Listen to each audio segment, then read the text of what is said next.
Hello students, a very good morning to all of you. Welcome to my channel Shipra classes.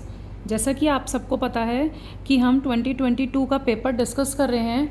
Maths का CDP हम कर चुके हैं। Maths के 3 क्वेश्चंस कल बच गए थे, वो 3 क्वेश्चंस मैं आप लोगों के साथ डिस्कस करने वाली हूँ। 30 क्वेश्चंस मैथ्स के टोटल कवर हो जाएंगे आज की वीडियो में। पार्ट 4 है आज मैथ्स का। मैथ्स में थोड़ी सी एक्सप्लेनेशन ज़्यादा लगती है, इसलिए ये 4 पार्ट्स में आया है। ये 3 क्वेश्चंस मैं आपको इस वीडियो में कवर करवाऊंगी और उसके बाद नेक्स्ट वीडियो हम EVS की लेंगे। नेक्स्ट क्वेश्चन हम सॉल्व आउट करेंगे 22 के EVS के। ठीक है, तो आप मेरे साथ बने रहिए और वीडियोस देखते रहिए। चलिए अब हम करते हैं क्वेश्चन नंबर 118। देखिए क्वेश्चन नंबर 118 में क्या है, एक घन का पृष्ठीय क्षेत्रफल दे रखा है 1014 वर्ग सेंटीमीटर। एक घन का अगर पृष्ठीय क्षेत्रफल 1014 वर्ग सेंटीमीटर है तो उसका आयतन होगा, तो उसका आयतन कितना होगा। तो घन का पृष्ठीय क्षेत्रफल जो होता है वो क्या दे रखा है 1014 वर्ग सेंटीमीटर। घन का पृष्ठीय क्षेत्रफल होता है 6a²। तो 6a² की वैल्यू हमें दे रखी है 1014। तो a² इक्वल क्या हो जाएगा, 6 इधर मल्टीप्लिकेशन में है तो इधर डिवाइड में आ जाएगा। तो जब हम 6 से 1014 को डिवाइड करेंगे तो आंसर क्या मिलेगा हमें 169। a² की वैल्यू आ गई 169। इट मीन्स कि जब यहाँ स्क्वायर है तो हमें 169 का क्या निकालना होगा, स्क्वायर रूट। तो 169 किसका स्क्वायर होता है 13 का। It means square root of 169 is 13। अब हमें ये मिली है a की वैल्यू, मीन्स साइड की वैल्यू जो घन की भुजा है। अब घन का आयतन हमें निकालना है। इसका आयतन, किसका आयतन, घन का, क्योंकि घन का पृष्ठीय क्षेत्रफल दे रखा है और घन का आयतन हमसे पूछा जा रहा है। तो घन का आयतन होता है भुजा की घात 3, a की घात 3, a³। a की वैल्यू हमने क्या निकाली 13, तो 13 की पावर 3। इट मीन्स 13 की हम 3 बार मल्टीप्लाई कर देंगे। 13 की 3 बार मल्टीप्लाई करने पे हमें आंसर क्या मिलेगा 2197।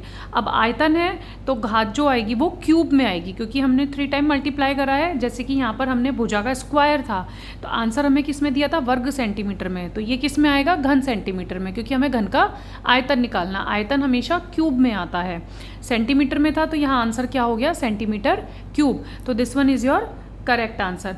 तो मेंसुरेशन से क्वेश्चन आते हैं तो फॉर्मूले याद करके जाइएगा आप लोग एग्जाम में। मैं एक लिस्ट आप लोगों के साथ शेयर कर दूंगी जिसमें सारे फॉर्मूलेज होंगे, ताकि आप लास्ट टाइम पर उन फॉर्मूलेज को याद कर सको और एकदम से आपसे क्वेश्चन एग्जाम में बन पाए। अब देखिए इस तरीके के क्वेश्चंस भी आने स्टार्ट हो गए हैं एग्जाम में। जैसे हमें एक सीरीज़ दे रखी है तो इस सीरीज़ में पूछा जा रहा है कि नेक्स्ट नंबर क्या होगा। सीरीज़ हमें क्या दी है 2, 3, 5, 9, 17, 33 और पूछा जा रहा है कि 33 के बाद क्या नंबर आएगा। तो इसमें लॉजिक्स लगाना पड़ता है। सीरीज़ की आप जितनी ज़्यादा से ज़्यादा प्रैक्टिस करोगे उतना ज़्यादा आपको सीरीज़ सॉल्व करने में कम समय लगेगा। आपको ट्रिक्स पता चलेंगी, सीरीज़ सॉल्व करने की ट्रिक्स क्या होती हैं। ये रीजनिंग के क्वेश्चंस में काउंट किए जाते हैं। रीजनिंग की भी वीडियोस में बनाऊंगी आप लोगों के लिए। धीरे धीरे सारे टॉपिक्स कवर करूंगी उसमें भी। पर्टिकुलर अगर रीजनिंग का कोई टॉपिक आपको पढ़ना है तो प्लीज़ मुझे बताइएगा ताकि मैं आपकी हेल्प कर पाऊँ। अब देखिए ये सीरीज़ है। सीरीज़ में हमारे पास 2 के बाद 3 है। इट मीन्स हमने 2 में 1 ऐड किया तो हमें 3 मिला ना। अब हमने 3 में 2 ऐड करा तो हमें 5 मिला। 5 में 4 ऐड करा तो 9 मिला।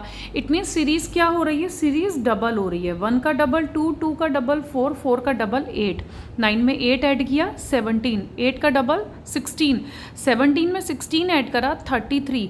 तो इट मीन्स अब हमें क्या करना होगा नेक्स्ट डिजिट निकालने के लिए, जब हम सबका डबल कर रहे हैं तो यहाँ भी हम 16 का डबल करेंगे। इट मीन्स 32 हम 33 में ऐड कर देंगे तो हमें आंसर मिल जाएगा 65।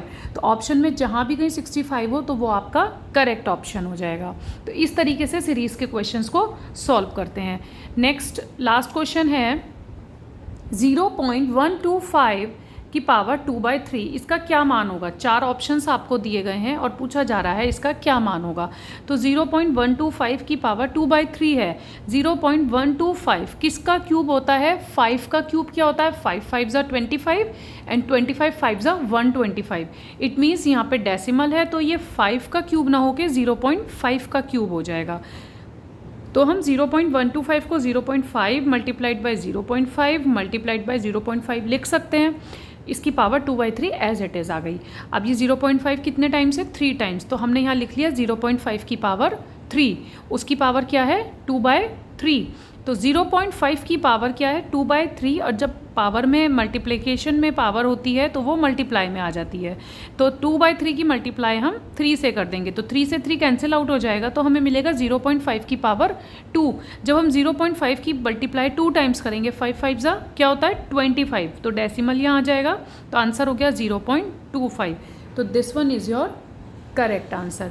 आपको डेसिमल पता होने चाहिए कि कैसे लगाते हैं। जैसे कि 0.5 को आप सॉल्व करेंगे, 0.5 मल्टीप्लाइड बाय 0.5, ये तो आपको पता है 5 5 जा 25 होता है, लेकिन डेसिमल 2.5 के बाद लगाना है या जैसे इस तरीके से किस जीरो के बाद लगाना है, कहाँ लगाना है, तो कैसे पता चलता है। डेसिमल के बाद कितनी डिजिट है 1, यहाँ कितनी डिजिट है 1, तो टोटल कितनी डिजिट हो गई 2। इट मीन्स जो हमारा आंसर आया है उसमें 2 डिजिट काउंट करेंगे और 2 डिजिट के बाद हम डेसिमल लगा देंगे और उससे डेसिमल से पहले 0 लगा देंगे, तो आंसर क्या हो गया 0.25। It means B is the correct answer. तो इसी के साथ आज आपका मैथ्स के क्वेश्चंस कंप्लीट होते हैं। 30 क्वेश्चंस मैंने आपके साथ डिस्कस किए हैं। इन 30 क्वेश्चंस में से काफ़ी सारे टॉपिक्स ऐसे हैं जो रिपीट होते हैं। जैसे कि आपको ये मैंने एक सीरीज़ का क्वेश्चन कराया है, अभी मैंने आपको पृष्ठीय क्षेत्रफल का आयतन का क्वेश्चन कराया है, तो इसमें से एक एक क्वेश्चन जरूर बनते हैं डायरेक्ट फॉर्मूले के बेस पर। मैंने आपको स्क्वायर रूट के क्वेश्चंस कराए थे अपनी पिछली वीडियोस में। तो ये जो क्वेश्चंस हैं, ये क्वेश्चंस हर बार रिपीट होते हैं, डिजिट्स चेंज हो जाती हैं, मेथड सेम ही रहता है। तो अगर आपने 30 क्वेश्चंस भी बहुत अच्छे से करे हैं तो 10 क्वेश्चंस तो आपके इसमें से पक्के तैयार हो ही जाने हैं, क्योंकि यही रिपीट होकर आते हैं, इन्हीं मेथड्स पर क्वेश्चंस बनते हैं। तो ये यूटेट का फर्स्ट पेपर का 2022 का लास्ट ईयर का मैथ्स का पेपर कंप्लीट होता है। अब मैं आपके साथ मिलूंगी अपनी नेक्स्ट वीडियो में। मैं ईवीएस का 2022 का पेपर लेकर आऊँगी। हम अब उसको डिस्कस करेंगे कि ईवीएस में किस तरीके के क्वेश्चंस आते हैं।